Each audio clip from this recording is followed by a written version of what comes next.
Hello Year 6, today I'm going to read to you Chapter 4, Part 1 of Wind of the Willows. Hopefully you've listened to Chapters 1 to 3 already, but if you haven't, please try and catch up. It's well worth listening. Today what I want you to do is record any words you're not sure of, or you don't know the meaning of, so you can look them up, and it just puts the story into context and gives you a better understanding. If you make a list of the words and you can share them in assembly as well, that would be great. Okay, so Chapter 4, Wind in the Willows, Part 1. Mr. Badger, that's the title of the chapter. They waited patiently for what seemed a very long time, stamping in the snow to keep their feet warm. At last they heard the sound of slow, shuffling footsteps approaching the door from inside. It seemed, as the mole remarked to Rat, like someone walking in some carpet slippers that were too large for him at the heel. Which was intelligent of Mole because that was exactly what it was. There was a noise at the bolt of a bolt shot back, and the door opened a few inches, enough to show a long snout and a pair of sleepy blinky eyes. Now, the very next time this happens, said the gruff, suspicious voice, I shall be exceedingly angry. Who is it this time, disturbing people on such a night? Speak up. Oh, Badger, cried Rat. Let us in, please. It's me, Rat, and my friend Mole. We've lost our way in the snow. What? Ratty? My dear little man, exclaimed Badger in quite a different voice. Come along in, both of you at once. Why, you must be perished. Well, I never. Lost in the snow, and in the wild wood too, at this time of night. But come in with you. The two animals stumbled over each other in their eagerness to get inside, and heard the door shut behind them with great joy and relief. The Badger, who wore a long dressing gown and whose slippers were indeed very down at heel, carried a flat candlestick in his paw and probably been on his way to bed when their summons sounded. He looked kindly down on them and patted their heads. This is not the sort of night for small animals to be out, he said paternally. I'm afraid you've been up to some of your pranks again, Ratty. But come along, come into the kitchen. There's a first-rate fire there, and supper and everything. He shuffled on in front of them, carrying the light, and they followed him, nudging each other in anticipation sort of way, down a long, gloomy, and, to tell the truth, decidedly shabby passage, into a sort of a central hall, out of which they could dimly see other long tunnel-like passages branching, passages mysterious and without apparent end. But there were doors in the hall as well, stout, oaken, comfortable-looking doors. One of these the Badger flung open, and at once they found themselves in all the glow and the warmth of a large fire-lit kitchen. The floor was well-worn, red brick, and on the wide hearth burnt a fire of logs, between two attractive chimney corners tucked away in the wall, well out of suspicion of draught. A couple of high-backed settles facing each other on either side of the fire gave further sitting accommodation for the sociably disposed. In the middle of the room stood a long table of plain boards placed in trestles with benches down each side. At the end of it, where an armchair stood pushed back, were spread the remains of Badger's plain but ample supper. Rows of spotless plates winked from the shelves of the dresser at the far end of the room, and from rafters overhead hung hams, bundles of dried herbs, nests of onions, and baskets of eggs. It seemed a place where heroes could fitly feast for victory, but where weary harvesters could line up in schools along the table and keep their harvest home with mirth and song, or where 2 or 3 friends of simple tastes could sit about as they pleased and eat and smoke and talk in comfort and contentment. The ruddy brick floor smiled upon the smoky ceiling. The oaken settles, shining with long wear, exchanged cheerful glances with each other. Plates in the dresser grinned at pots on the shelf, and the merry firelight flickered and played over everything without distinction. So here, Kenneth Grahame, what he's done is he's described a setting. Okay, so when we've discussed before as well, that whenever an author introduces a new setting, he will describe it to paint a picture for the reader. The kindly badger thrust them on a settle to toast themselves at the fire, and bade them remove their wet coats and boots. Then he fetched them dressing gowns and slippers, and himself bathed the moleskin with warm water and mended a cut with a sticking plaster till the whole thing was just as good as new, if not better. In the embracing light, the warmth warm and dry at last, with weary legs propped up in front of them, and a suggestive clink of plates being arranged at the table behind. It seemed to be the storm-driven animals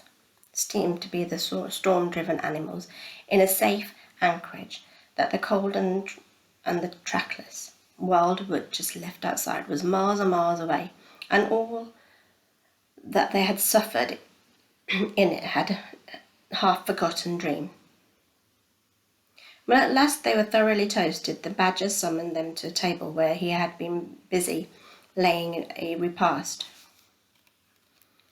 They had felt pretty hungry before, but when they actually saw at last the supper that was spread in front of them, it really seemed only a question of what they would attack first, where all was so attractive, and whether the other things would obligingly wait for them till they had time to give them attention. Conversation was impossible for a long time, and when it was slowly resumed, it was the regrettable sort of conversation, the results from talking with your mouth full.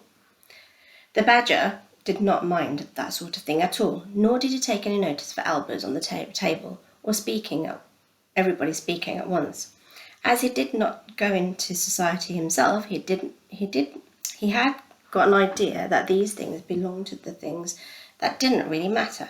We know, of course, that he was wrong, and it took too narrow a view, because they do matter very much, though it would take too long to explain why.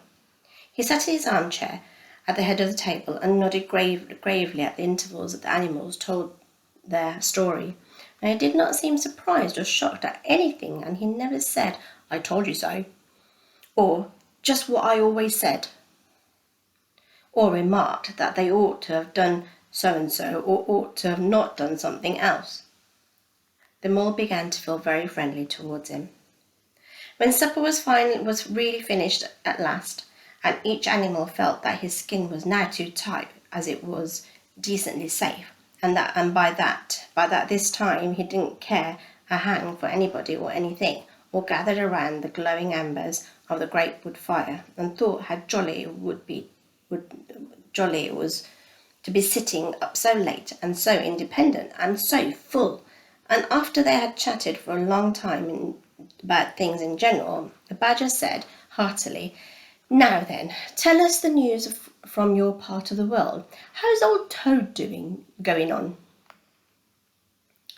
"Oh, from bad to worse," said Rat gravely, while the mole cocked up on a settle and basking in the firelight, his heels higher than his head, trying to look properly mournful. "Another smash-up only last week, and a bad one. You see, he will insist on driving himself, and he's hopelessly incapable. If he'd only employ a decent, steady, well-trained animal, pay him good wages and leave everything to him, he'd get on all right. But no, he's convinced he's heaven-born driver, and nobody can teach him anything, and all the rest follows." "How many has he had?" inquired the badger gloomily. "Smashes or machines?" asked the rat. "Oh, well, after all, it's all the same thing with Toad. Sorry, not Todd, Toad. This is the 7th. As for the others, you know that coach house of his. Well, it's piled up, literally piled up to the roof with fragments of motor cars, none of them bigger than your hat. That accounts for the other 6, so far as they can be accounted for." "He's been hospital 3 times, put in the mole, and as for the fines he's had to pay, it's simply awful to think of. Yes, and that's part of the trouble, continued Rat. Todd's rich, we all know that, but he's not a millionaire, and he's a hopelessly bad driver, and quite regardless of law and order. Killed or ruined, it's got to be one of the two things sooner or later. Badger, we're his friends. Oughtn't we to do something? The Badger went through a bit of hard thinking. Now, look here, he said at last, rather severely. Of course, you know I can't do anything now. His two friends assented, quite understanding his point. No animal, according to the rules of animal etiquette, is ever expected to do anything strenuous or heroic or even moderately active during the off-season of winter. All are sleepy, well, some, actually asleep. All are weather-bound, more or less, and all are resting from arduous days and nights during which every muscle in them has been severely tested and every energy kept at full stretch. Very well then, continued Badger, but when once a year he has really turned and the nights are shorter and halfway through them one rouses and feels fidgety and wanting to keep up and by sunrise, if not before, you know. Both animals nodded gravely. They knew. Well then, went on Badger, that is, you and me and our friend the mole here, will take Toad seriously in hand. We'll stand no nonsense whatever. We'll bring him back to reason, by force if need be. We'll make him a sensible Toad. Well, you're asleep, Rat. Not me, said Rat, waking up with a jerk. He's been asleep 2 or 3 times since supper, said the Mole, laughing to himself. He himself was feeling quite wakeful and even lively, though he didn't know why. The reason, of course, that he being naturally an underground animal by birth and breeding, the situation of Badger's house exactly suited him and made him feel at home, while Rat, who slept every night in a bedroom, with windows of which opened in the breezy air, naturally felt the atmosphere still and oppressive. Well, it's time we all were in bed, said Badger, getting up and fetching flat candlesticks. Come along, you two, and I'll show you to your quarters. And take your time tomorrow morning, breakfast at any hour you please. He conducted the 2 animals into a long room that seemed half bedchamber and half loft. The Badger's winter stores, which indeed were visible everywhere, took up half the room. Piles of apples, turnips and potatoes, baskets full of nuts and jars of honey, but the 2 little beds on the remainder of the floor looked soft and inviting, and the linen on them, though coarse, was clean and smelt beautifully of lavender, and the Mole and the Water Rat, shaking off their garments in some 30 seconds, tumbled in between the sheets with great joy and contentment. In accordance with kindly Badger's injunctions, the 2 tired animals came down to breakfast very late next morning and found a bright fire burning in the kitchen, 2 young hedgehogs sitting on the bench at the table, eating oatmeal porridge out of wooden bowls. The hedgehogs dropped their spoons, rose to their feet and ducked their heads respectfully as the 2 entered. There, sit down, said Rat pleasantly, and go on with your porridge. Where have you youngsters come from? Lost your way in the snow, I suppose? Yes, please, sir, said the elder of the 2 hedgehogs, respectfully. Me and little Billy here, we was trying to find our way to school. Mother would have us go. Was the weather ever so, and of course we lost ourselves, sir, and Billy, we got frightened and took and cried, being young and faint-hearted, and at last we happened against Mr. Badger's back door, and made so bold as to knock, sir, for Mr. Badger, he's a kind-hearted gentleman, as everyone knows. I understand, said Rat, cutting himself some rashers from the side of bacon, while Mole dropped some eggs into a saucepan. And what's the weather like outside? You needn't, sir, me quite so much, he added. Oh, terrible, sir, terrible. Deep the snow is, said the hedgehog.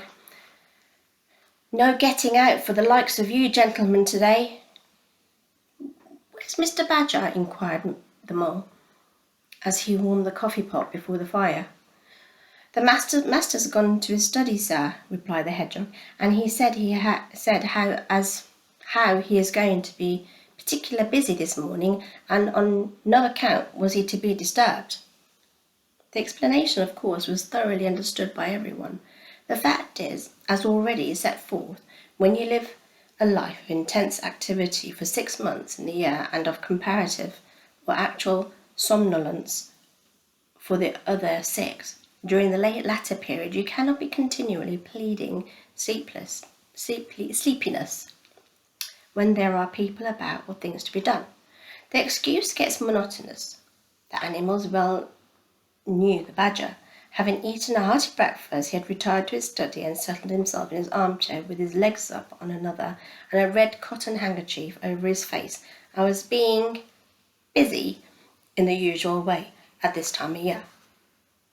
In the front door bell clanged loudly, and the rat, who was very greasy with buttered toast, sent Billy, the smaller hedgehog, to see who it might be. There was a sound of much stamping in the hall, and presently Billy returned in the front of the otter, who threw himself at Rat with an embrace and a shout of affectionate greeting. Okay, well that's the end of part 1. Watch out for part 2 soon. See you later.